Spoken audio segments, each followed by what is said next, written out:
Hello guys, every good name is taken here and welcome to this week's tank review. And quick mention, I'm gonna upload two reviews today.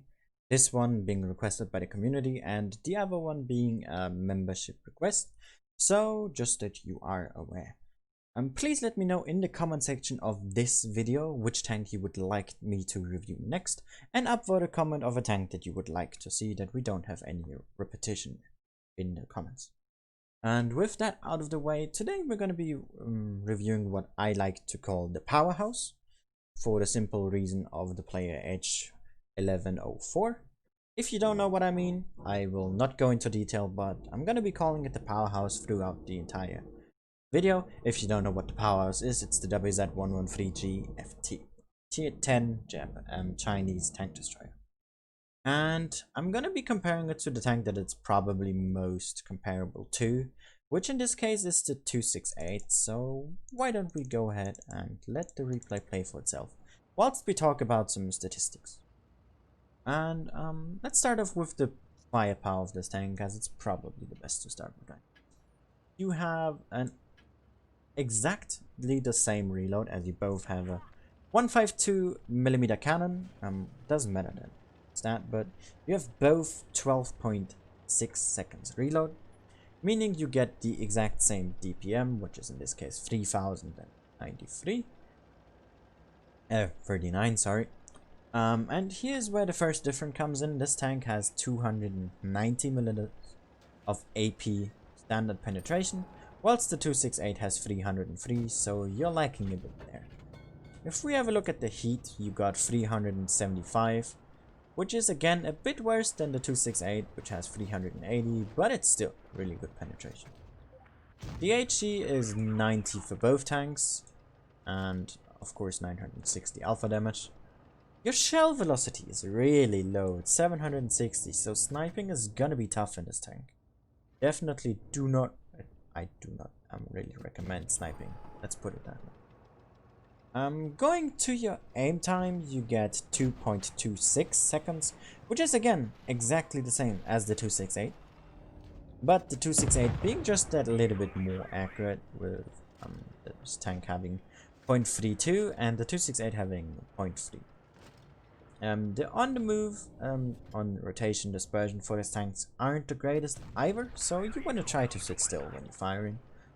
Snapshotting is not gonna go too well for you. You have 6 degrees of gun depression and 15 elevation, which is 1 degree less in terms of gun depression than the 268. So currently it's not looking too good for this tank. Overall, it seems to be just a worse 268. If we have a look at the gun arc, you got 12 degrees to the left and 12 degrees to the right. And here's where a slight difference comes in, and actually something I never noticed on the 268. You also have 12 degrees to the left, but only 10 to the right. Meaning that you have a better gun arc. Even though it might just be 2 degrees, those 2 degrees can be crucial if you play frontally or just overall when you're sniping and you don't want to move, so in case you're using a camo net, it doesn't deactivate. Going to the speed of this tank, you have 38 top forwards and 16 backwards, which is in general not a bad stat, but compared to 268 it's just flaws right behind, with having 48 forward and 18 backwards, so not looking too good.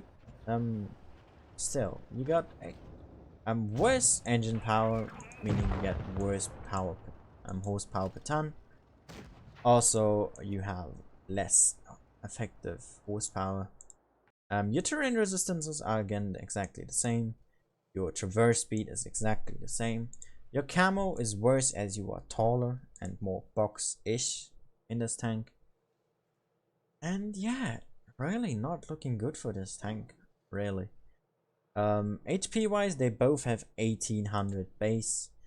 They have the same U range, the same repair cost, blah blah blah. You are way a bit more, so ramming might be a bit easier for you.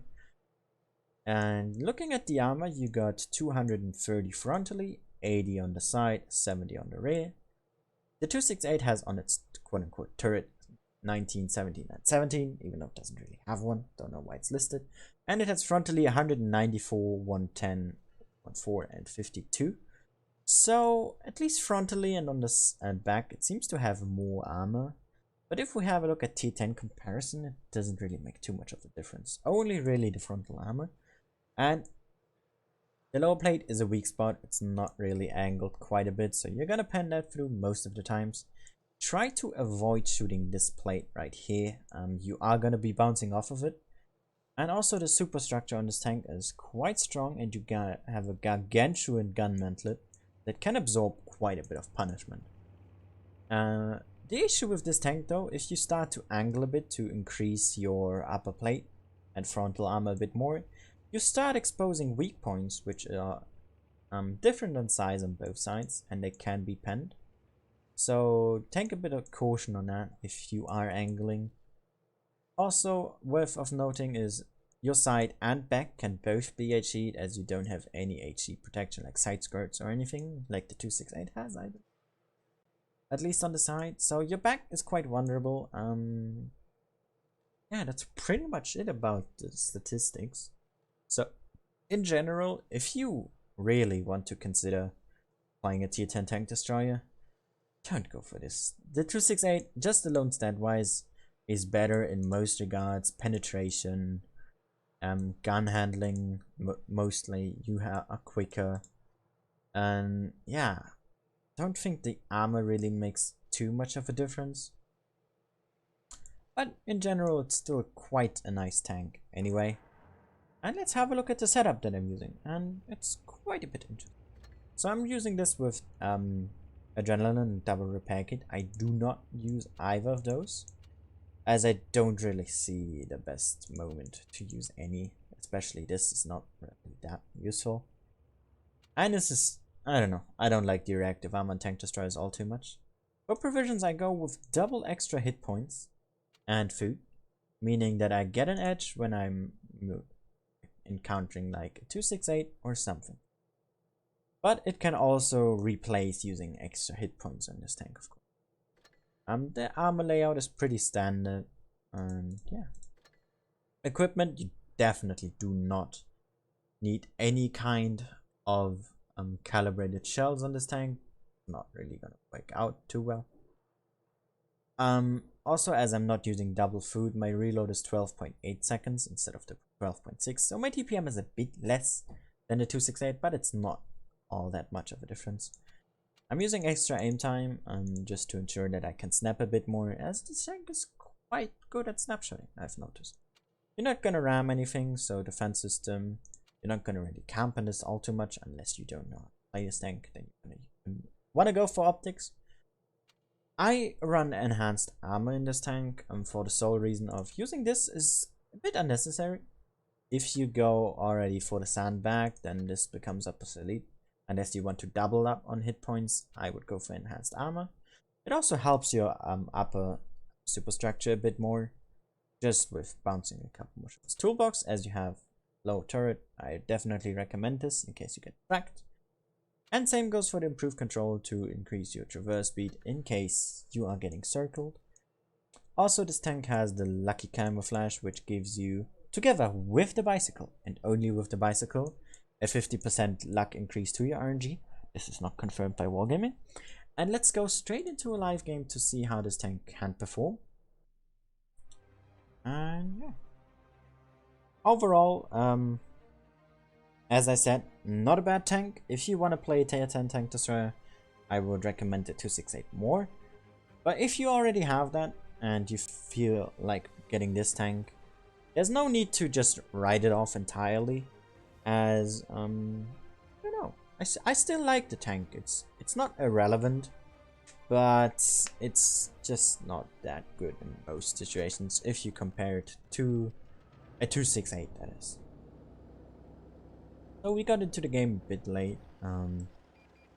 Shouldn't be too much of a problem. As you can see, this tank gets up to a speed quite quickly.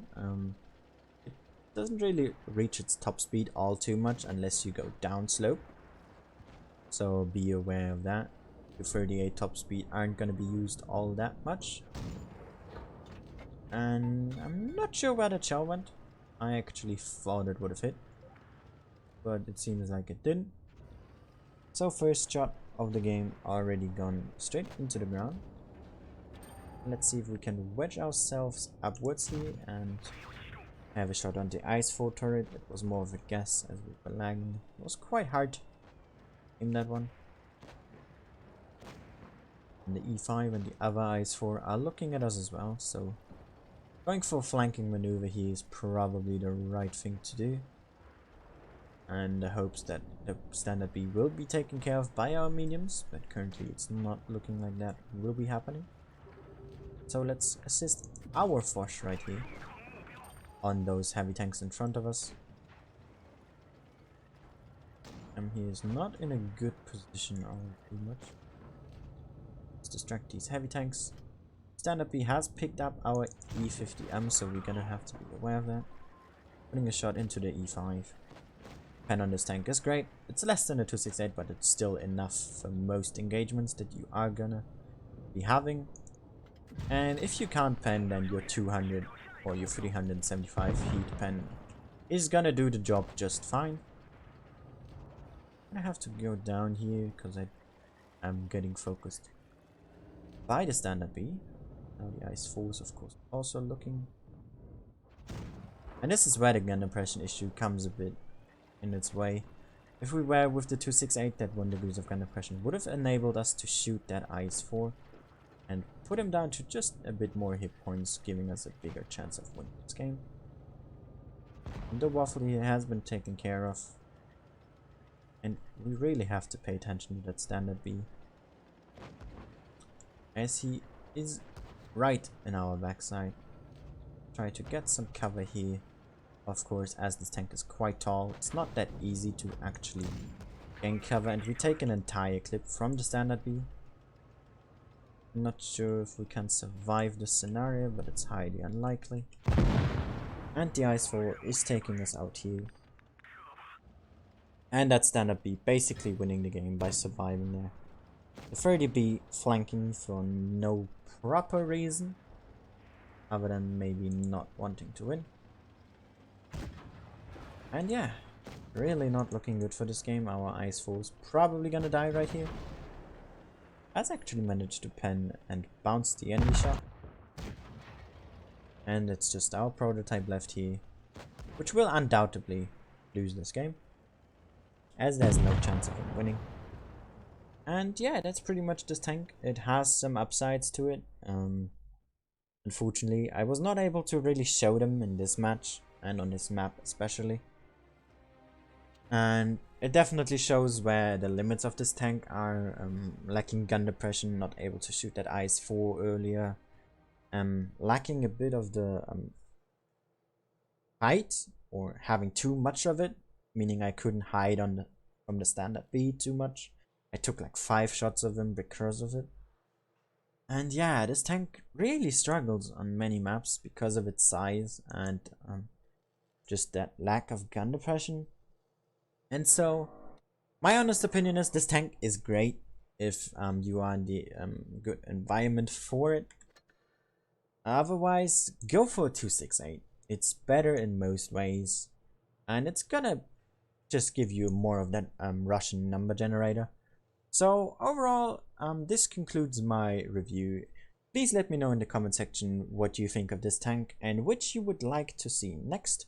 Upvote a comment of a tank that you want to see as well. This has been me. I hope you enjoyed it, and see you all again next time. Bye bye.